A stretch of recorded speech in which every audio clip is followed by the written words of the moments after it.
CNN cast some doubt on polls showing Kamala surprisingly ahead in red state. Now everyone is trashing this crazy poll that came out about Iowa. Harris being up by 3 points. It's ridiculous. The internet is on fire, blasting this poll, saying that they're just making this poll up to make it look like she's ahead, to try to get people out to energize Kamala Harris's base, because people aren't energized. People aren't really showing up for her. And this is just ridiculous that a pollster would do something like this, and rather put their credibility on the line, making up some bull crap like this. And even CNN is like, yeah, this poll can't be accurate. So we're gonna talk about it. We're gonna play the clip. But before we get started, go ahead and hit that like button, share this out so we can get this information out there. Subscribe if you're not already a subscriber, and hit that alarm bell so you know when I'm putting out new stuff. Also, check out my link tree in the description. It has a link to my Patreon. That's where I talk about things that I can't talk about here. There's also a link to my Instagram and my X account. So follow me there as well. All right, so let's get into this news. Now, this comes from the Daily Caller, from Haley Gomez. She reports that CNN host Dana Bash and political commentator Christian Soltis Anderson cast doubt Sunday on a new Iowa poll that showed Vice President Kamala Harris holding a significant lead over former President Donald Trump in the red state.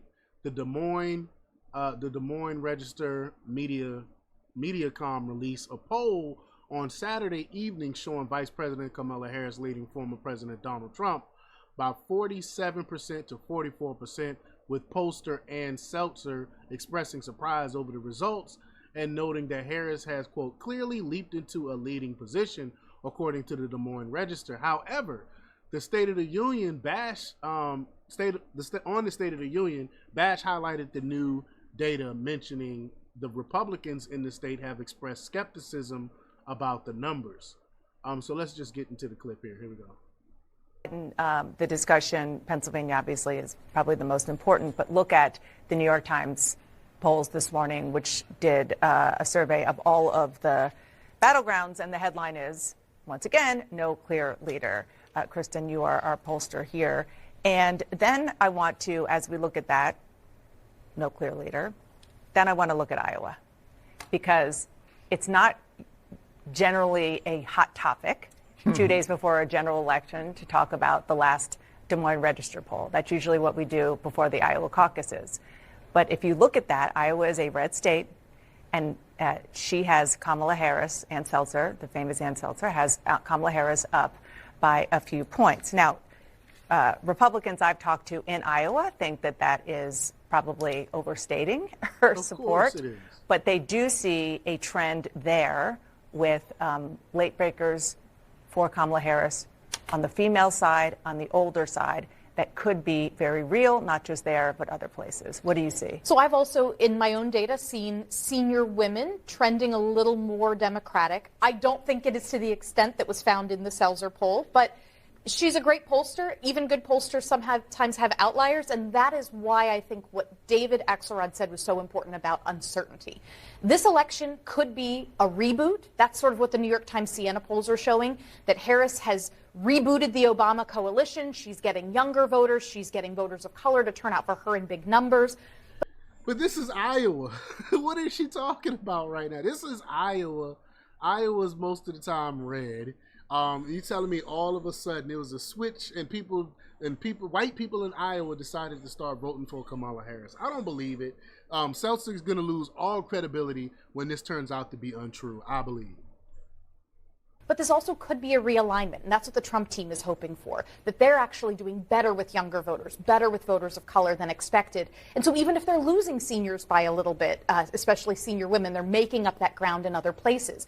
We don't yet know if this is a reboot or a realignment. And just because the polls are generally showing this race close, I want to be clear, the uncertainty is not just we don't know who's going to win. It's also possible that one of these candidates could run away with this. The uncertainty is not just, well, we're sure it'll be close. We aren't sure of anything right now, and I know that's an unsatisfying thing to hear before the election. It's ridiculous. That poll is ridiculous. I think, like I stated earlier, they're doing this to try to energize the base and and be like, she's not losing. You know, people are actually voting for her, so you should come out and vote as well. No one believes this. But Anderson went on to state that despite Trump's political losses among senior women voters, he could be making it up within other key voting blocs. Quote, that they're actually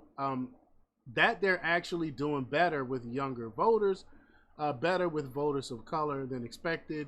So even if they are losing seniors by a little bit, especially senior women, they're making up that ground with other places. Anderson continued, and I agree. He is the young folks, the younger people are definitely behind Donald Trump.